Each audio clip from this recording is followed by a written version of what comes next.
1859년 전설적인 고개사 찰스 브론딘, 프랑스 사람이라서 프랑스 이름은 샤를 브롱댕이라는 사람이 미국 나이아가라 폭포를 줄타기로 건너겠노라고 광고를 했습니다. 볼거리가 그다지 없었던 시대에 이 광고는 사람들의 관심을 끌었고 수많은 관중이 모였습니다. 찰스 브론딘은 쇼맨십이 아주 강한 사람이었습니다. 그냥 건너지 않고 사람들에게 질문합니다. 여러분, 제가 무사히 건널 것을 믿습니까? 그러자 마치 부흥회를 하는 것처럼 사람들이 열광합니다. 믿습니다. 브론딘이 무사히 건넜습니다. 브론딘이 또 묻습니다. 내가 두 눈을 가리고도 건널 수 있음을 믿으십니까? 또 사람들이 열광합니다. 믿습니다. 역시 두 눈을 가리고 건넜습니다. 저는 안 믿기는데요. 이 사람이 자전거를 타고 두 눈을 가리고 자전거를 타고 건넜대요. 외발 자전거. 어쨌든 건너고 나서 또 질문합니다. 내가 이번에는 한 사람을 업고도 건널 수 있음을 믿으십니까? 역시 사람들이 열광합니다. 믿습니다. 그러자 브론딘이 다시 질문합니다. 업힐 사람? 관중들은 순식간에 조용해졌지요. 아무도 선뜻 나서지 않았습니다. 말로 믿는다고 하는 것과 달리 실제로 업히는 것은 목숨을 걸어야 될 일이기 때문이 아니겠습니까? 자원하는 사람이 없자 브론딘이 한 남자를 지목했습니다. 그는 찰스 브론딘의 친구이자 매니저인 해리 콜고드라는 사람이었습니다. 그런데 콜고드는 주저하지 않고 브론딘의 등에 업혔습니다. 관중들이 숨죽여 지켜보는 가운데 콜고드를 등에 업은 브론딘은 외줄에 올랐고 폭포를 무사히 건넜습니다. 제가 주보에 사진을 두 개를 올려두었는데 한번 찾아보시기 바랍니다. 찾으셨습니까? 이게 그 사진이에요. 그때 찍은 사진이래요. 왼쪽에 브론딘 정말 대단하죠, 그죠? 그런데 여러분 저는요 오른쪽에 업힌 사람, 이 사람이 진짜 대단하다고 생각돼요. 콜고드는 브론딘을 믿었던 거죠. 여러분, 하나님의 등에 업힐 수 있겠습니까? 그것이 믿음입니다. 믿습니다, 동의합니다, 말로만 하는 게 아니라 실제로 내 몸을 맡기는 것, 내 인생을 맡기는 것이 믿음이에요. 다시 묻습니다. 여러분은 하나님의 등에 업힐 수 있겠습니까? 여러분, 고개사에게도 자기 목숨을 맡기는데 천지를 지으신 하나님께 내 인생을 못 맡긴다면 어찌 신앙인이라고 말할 수 있겠습니까? 2026년에는 말로만이 아니라 우리의 삶으로 아멘 하고 고백할 수 있는 저와 여러분 다 되기를 축원드립니다. 오늘 우리는 이 신년 첫 주일에 하나님께서 아브라함에게 하신 세 가지 명령을 묵상하려고 합니다. 이 세 가지 명령을 한마디로 하면 이것입니다. 아브라함아, 너 내 등에 업힐 수 있겠니? 첫 번째, 하나님께서 아브라함에게 하신 명령은 안전지대를 떠나라 하는 것입니다. 1절을 보십시오. 여호와께서 아브라함에게 이르시되 너는 너의 고향과 친척과 아버지의 집을 떠나. 세 가지를 떠나라고 하죠. 고향, 친척, 아버지의 집. 여러분, 고향은 어떤 의미입니까? 고향은 익숙함을 의미합니다. 익숙함. 친척은 무엇입니까? 친척은 안전과 보호를 뜻하지요. 아버지의 집은 공급하여 줌을 의미합니다. 고향과 친척과 아버지의 집은 아브라함의 안전지대였습니다. 아브라함뿐만 아니라 우리에게도 떠나기 싫은 안전지대가 있지요. 성도 여러분, 하나님께서 여러분에게 얘야 너의 안전지대를 떠나라 라고 하신다면 순종할 수 있겠습니까? 여러분의 삶을 하나님의 등에 의지할 수 있겠습니까? 여기가 믿음의 시작 지점입니다. 내 인생을 하나님께 맡길 수 있는 것, 나를 하나님 등에 맡길 수 있는 것, 그것이 믿음의 시작입니다. 출애굽기를 읽어보면 이스라엘 백성들은 애굽을 나왔습니다. 그렇죠? 그러나 그들의 마음은 애굽을 떠나지 못했어요. 그들의 영혼은 애굽에 남았습니다. 그래서 그들은 문제만 생기면 애굽을 그리워했죠. 애굽이 좋았어. 애굽 시절에 먹었던 음식들이 너무 생각난다. 너무 땡기네. 그때로 돌아갈 수만 있다면. 그들은 늘 그랬습니다. 그들의 몸은 애굽을 떠났지만 그들의 마음은 애굽을 떠나지 않은 것입니다. 성도 여러분, 애굽을 떠나지 못했던 자들은 약속의 땅, 젖과 꿀이 흐르는 땅 가나안에 들어갈 수 없었지요. 우리도 마찬가지입니다. 우리의 영혼이, 우리의 마음이 떠나야 할 곳에서 떠나지 못하면 우리는 가나안 복지에 들어갈 수 없는 것입니다. 성도 여러분, 그러므로 버릴 수 있어야 됩니다. 롯의 아내가 소돔 기둥이 되었다는 이야기를 우리는 알고 있습니다. 왜 그랬습니까?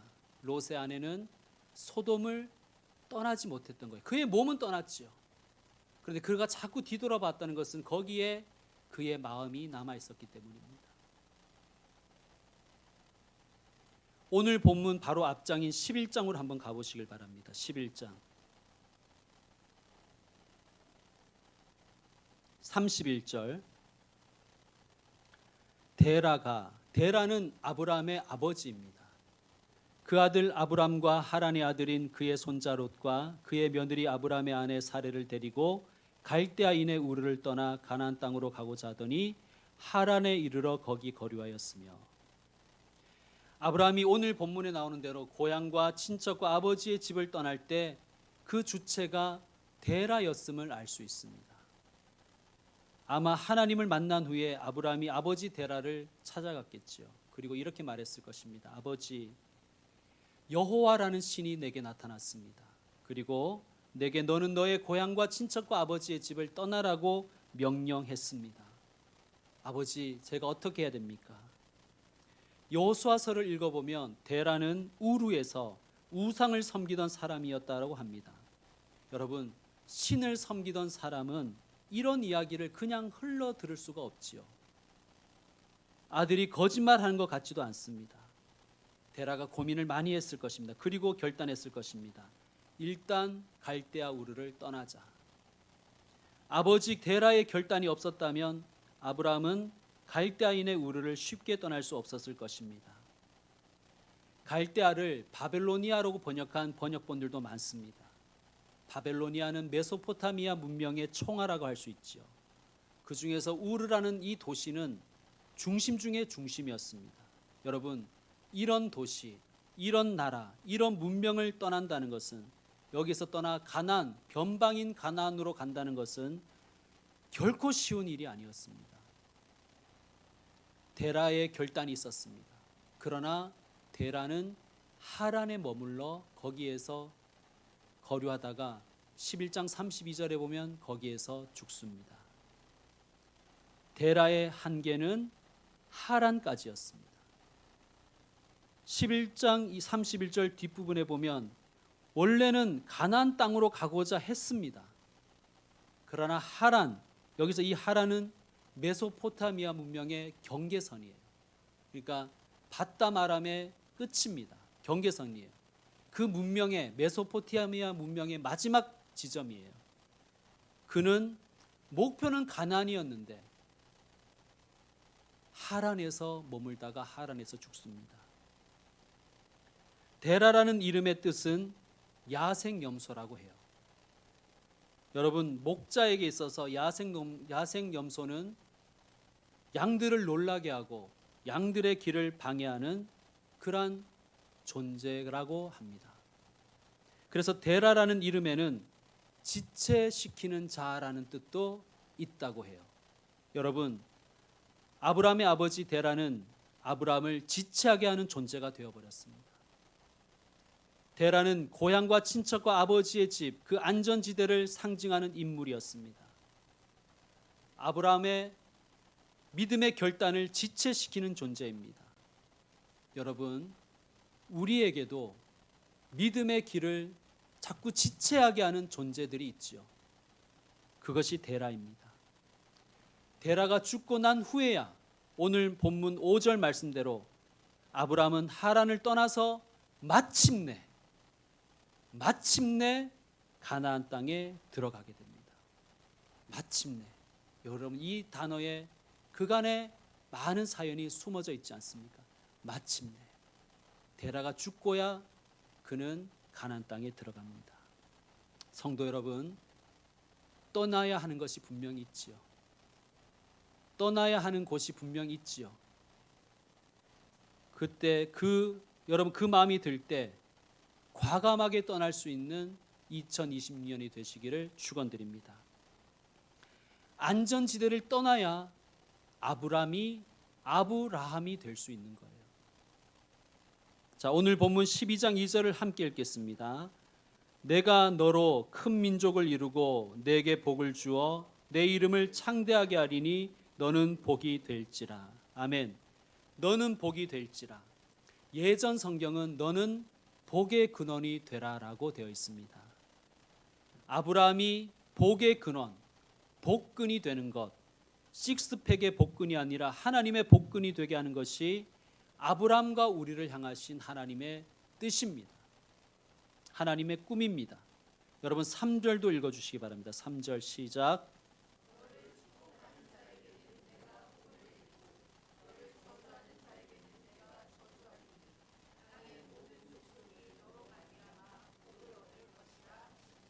아멘. 복의 근원이 된다는 것이 바로 이 의미입니다.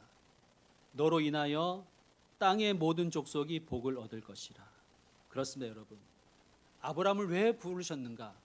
아브라함이 세상 모든 사람들의 복의 징검다리가 되라고 부르신 거예요. 여러분, 우리를 하나님께서 오늘 부르신 이유가 무엇인가? 2026년에 저와 여러분이 가정과 교회와 사회 속에서 하나님의 복의 징검다리 되라고 우리를 부르신 줄로 믿습니다. 성도 여러분, 안전지대를 떠나시기 바랍니다. 그래서 복을 지체시키는 사람이 아니라, 복을 막아버리는 방해물이 아니라 하나님의 복의 근원, 복의 징검다리가 다 되시기를 축원드립니다. 두 번째, 하나님께서 아브라함에게 하신 명령은 보여줄 땅으로 가라입니다. 1절 끝에 보십시오. 내가 내게 보여줄 땅으로 가라. 보여줄 땅으로 가라는 것이 어떤 것인지 4절에 나와 있습니다. 4절 보시겠습니다. 이에 아브라함이 여호와의 말씀을 따라갔고. 아멘. 여호와의 말씀을 따라가는 것이 보여줄 땅으로 가는 것입니다. 여러분. 하나님께서 뭘 이렇게 분명히 뭘 보여준다는 의미가 아니라, 물리적으로 무엇인가를 보여준다는 것이 아니라 말씀을 따라가는 것이 보여줄 땅으로 가는 것입니다. 성도 여러분, 2026년에 하나님의 말씀을 사랑하십시다. 말씀을 읽고, 말씀을 묵상하고, 말씀에 순종하고, 말씀을 따라 살아가는 2026년 되기를 바랍니다. 자, 그런데 4절에 보니까 한 사람이 더 나오죠. 누구입니까? 롯이 나옵니다. 롯. 여러분, 교회에 다니는 사람에는 두 종류의 사람이 있어요. 말씀 따라가는 사람이 있고 사람 따라가는 사람이 있습니다. 여러분은 어떤 사람입니까? 롯은 사람 따라가는 사람이었어요. 창세기를 읽어보신 분들은 알겠지만 사람을 따라간 롯은 결국 소돔을 선택하지요. 그리고 롯은 흔들흔들 하다가 하나님의 복에서 점점 멀어져 갔습니다. 출발은 같았어요. 출발은 별 차이가 안 났습니다. 그러나 아브라함은 말씀 따라갔기에 하나님과 계속 가까이 갔고, 롯은 사람 따라갔기에 하나님과 점점 멀어질 수밖에 없었습니다. 성도 여러분, 말씀 따라가는 2026년 되기를 축원드립니다. 말씀 따라가야 시험이 와도 흔들리지가 않아요. 말씀 따라가야 사람 때문에 흔들리지 않습니다. 반대로 사람 따라 신앙하면요, 사람 따라가면 늘 흔들려요. 위기가 오면 이겨내지 못하고 복에서 멀어져 갑니다. 사람 보고 다니지 마시고 주님 보고 다니시고 말씀 따라가는 신앙인이 되시기를 축원드립니다. 여러분, 사람 기대하면요, 틀림없이 사람 때문에 낙심합니다. 사람에게 인정과 위로가 칭찬받으려고 하면 사람 때문에 상처받고, 사람 때문에 하나님 원망하고, 사람 때문에 하나님과 멀어집니다. 그러다가 결국 롯같이 되는 거예요. 발음을 주의하셔야 됩니다. 롯과 같이 되는 것입니다. 반면 아브라함은 말씀을 따라갔지요. 그런데 말씀 따라간 그 가나안 땅은 무주공산이 아니었지요. 자, 6절 뒷부분을 보세요. 그때에 가나안 사람이 그 땅에 거주하였더라. 여러분, 이게 되게 웃기는 말이지 않습니까? 가나안 땅에 갔더니 가나안 사람이 살고 있더라. 너무 당연한 말이잖아요. 한국에 갔더니 한국 사람이 살고 있더라. 뭐 그런 말과 같습니다. 여러분, 그런데 이게 무슨 말씀입니까? 말씀을 따라 갔는데도, 하나님이 보여주시는 땅으로 갔는데도 거기에 갔더니 이미 그 지역을 꽉 잡고 있는 사람들이 있더라는 거예요. 기득권 가진 사람들이 있더라는 것입니다. 여러분, 원래 우리가 말씀을 따라서 말씀을 잘 따라가도, 말씀에 순종해 가도 이런 일들을 경험할 것입니다. 힘 있는 자들을 만날 것이고, 기득권 자들을 만날 것이고, 이미 그곳을, 그 분야를 차지하고 있는 사람들을 우리는 틀림없이 만날 것입니다. 그러나 여러분, 누군가 그 자리와 그 분야와 그 지역을 선점하고 있다 할지라도 실망하지 마십시오. 하나님은 반드시 내게 복을 주신다. 이 믿음으로 살아가시길 바랍니다. 가나안 땅에 가나안 사람들이 살고 있었지만 하나님은 하나님의 약속대로, 하나님의 말씀대로 가나안 땅을 아브라함에게 주셨습니다. 여러분, 원래 도전할 그 영역, 그 땅에, 그 분야에 이미 그 땅을 차지한 사람들이 있을지라도, 또 그들의 힘이 만만치 않을지라도 주님이 내게 약속하신 대로 내게 복 주실 것을 믿으시길 바랍니다. 두려워하지 말고 믿기만 하라. 이 말씀 붙들고 믿음으로 사시길 바랍니다. 하나님이 열어주시면 닫을 자가 없습니다. 반대로 하나님이 닫으시면 열 자도 없는 것입니다. 하나님이 복의 근원이심을 반드시 믿는 분들 되시길 바랍니다. 자, 6절에 지명이 나오죠. 지명. 세겜 땅 모래 상수리 나무. 상수리 나무는 아마 그 지역에 상수리 나무가 많았으니까 이런 이름이 붙었을 것이고, 세겜 땅 모래, 이것이 그 지역의 이름이었습니다. 세겜은 어깨라는 뜻이에요. 어깨. 여러분, 우리도 깡패 같은 불량배들을 어깨라고 그러죠. 어깨들. 세겜도 비슷합니다. 어깨는 힘과 능력을 의미해요.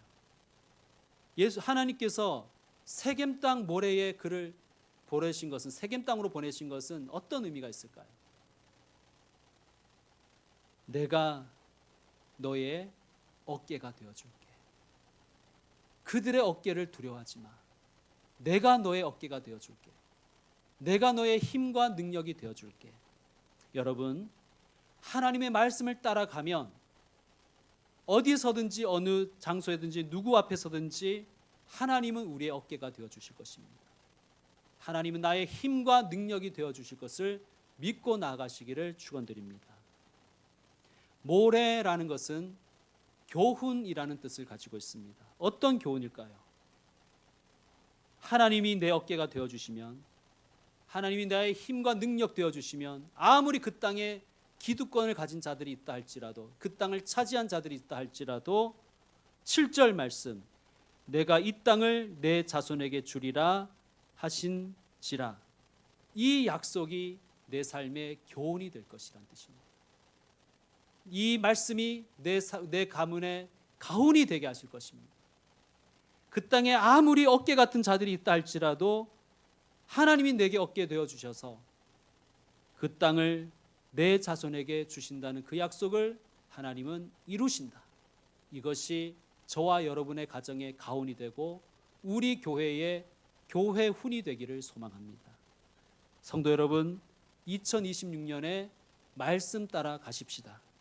그리하여서 우리가 가는 그 길에서 하나님이 나의 어깨 되어 주심을 경험하고, 하나님이 나의 힘과 능력 되어 주심을 경험하고, 상상하지도 못한 그 땅을 내게 약속으로 주시는 그 은혜를 받아 누리는 저와 여러분 되시기를 축원드립니다.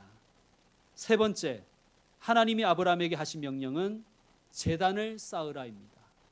자, 7절 뒷부분을 보십시오. 여호와께 그가 그곳에서 제단을 쌓고, 또 8절에서는 아브라함이 옮겨갈 때마다 그곳에 제단을 쌓았음을 알 수 있습니다. 여러분, 2026년에는 예배의 제단을 잘 쌓는 분들이 되기를 축원드립니다. 언제 어디서나 예배자가 되십시오. 삶의 예배자가 되십시오. 그런데 8절에 보면 아브라함이 베델과 아이 사이에 여호와께 제단을 쌓고 여호와의 이름을 불렀다고 말씀하시죠. 베델과 아이 사이에 제단을 쌓았답니다. 그리고 거기에서 여호와의 이름을 불렀답니다. 베델이라는 것은 베트와 엘의 합성어예요. 베트는 집이라는 뜻입니다. 그래서 베들레헴 하면 떡의 집이라는 뜻입니다. 베트. 그리고 엘은 하나님이라는 뜻이에요. 그러니까 베델은 무슨 뜻입니까? 하나님의 집. 아이는 무슨 뜻이냐? 폐허라는 뜻입니다. 폐허. 폐허의 무더기. 폐허라는 뜻입니다. 자, 베델과 아이 사이에 아브라함이 제단을 쌓았다는 것은 어떤 의미일까요? 그리고 거기에서 하나님의 이름을 불렀다는 것은 어떤 의미일까요? 베델과 아이 사이, 즉 하나님의 집과 폐허 사이에 아브라함이 예배의 제단을 쌓고 거기에서 하나님의 이름을 불렀다는 것은 우리에게 주시는 아주 큰 인사이트가 있지 않습니까? 여러분, 예배자가 된다는 것은요, 하나님의 집과 폐허 사이에 예배의 제단을 쌓는 것입니다. 그리고 거기에서 하나님의 이름을 부르는 거예요. 여러분, 교회를 베델이라고 한다면 세상은 아이가 되겠죠. 저와 여러분은 교회와 세상 사이에서 예배자로 살아가라는 뜻입니다. 교회와 세상 사이에서 예배자가 되어야 된다는 뜻입니다. 그래야 우리는 복의 징검다리가 될 수 있어요. 여러분, 하나님의 나라를 베델이라고 한다면 세상 나라는 아이이죠. 하나님의 나라와 세상 나라 사이에서 하나님께 제단을 쌓고 하나님의 이름을 부르는 사람이 바로 저와 여러분이어야 한다는 것입니다. 여러분, 오늘 우리가 결단의 찬양으로 부를 찬송가 438장 3절의 가사는 이렇습니다. 높은 산이 거친 들이 초막이나 궁궐이나 내 주 예수 모신 곳이 그 어디나 하늘나라. 아멘. 여러분, 우리가 제단을 쌓으면 거기가 높은 산이든지 거친 들이든지 하나님의 집이 될 줄로 믿습니다. 그러므로 여러분이 어느 곳에 있든지 예배자가 되십시오. 항상 예배의 제단을 사모하십시오. 항상 예배의 제단을 쌓으십시오. 그리고 하나님의 이름을 부르세요. 주여, 내 아버지여, 내 주님이시여. 가정에서도 여호와의 제단을 쌓고, 여러분의 일터에서도 여호와의 제단을 쌓고, 여러분이 나아가시는 그 분야에서도 예배의 제단을 쌓으시길 바랍니다. 그리고 하나님의 이름을 부르십시오. 그러면 그 자리가 폐허 같을지라도 하나님의 집이 될 것입니다. 폐허 같은 가정, 하나님의 집 같은 가정이 될 것입니다. 폐허 같은 일터, 하나님의 집과 같은 일터가 될 줄로 믿습니다. 이제 말씀 마무리하겠습니다. 2026년도 첫 번째 주일 예배를 우리가 드립니다. 하나님께서 아브라함에게 세 가지 명령을 주셨지요. 무엇이었습니까? 떠나라, 그리고 가라, 그리고 단을 쌓으라. 이 세 가지 명령이었죠. 여러분, 오늘 주님은 우리에게도 말씀하십니다. 네가 안전지대라고 생각하는 곳을 떠나라. 오직 말씀 따라 가거라. 그리고 예배의 제단을 쌓고 나를 부르라. 여러분, 이것을 한마디로 하면 무슨 뜻이라고 했습니다. 오늘 설교의 제목입니다. 너 내 등에 업힐 수 있어? 이런 질문입니다. 너 내 등에 업힐 수 있어? 너 내 품에 너의 인생을 맡길 수 있어? 너 나에게 모두 맡길 수 있어? 하나님 우리에게 질문하십니다. 입술과 삶의 고백으로 아멘 할 수 있는 분들 다 되시기를 축원드립니다. 우리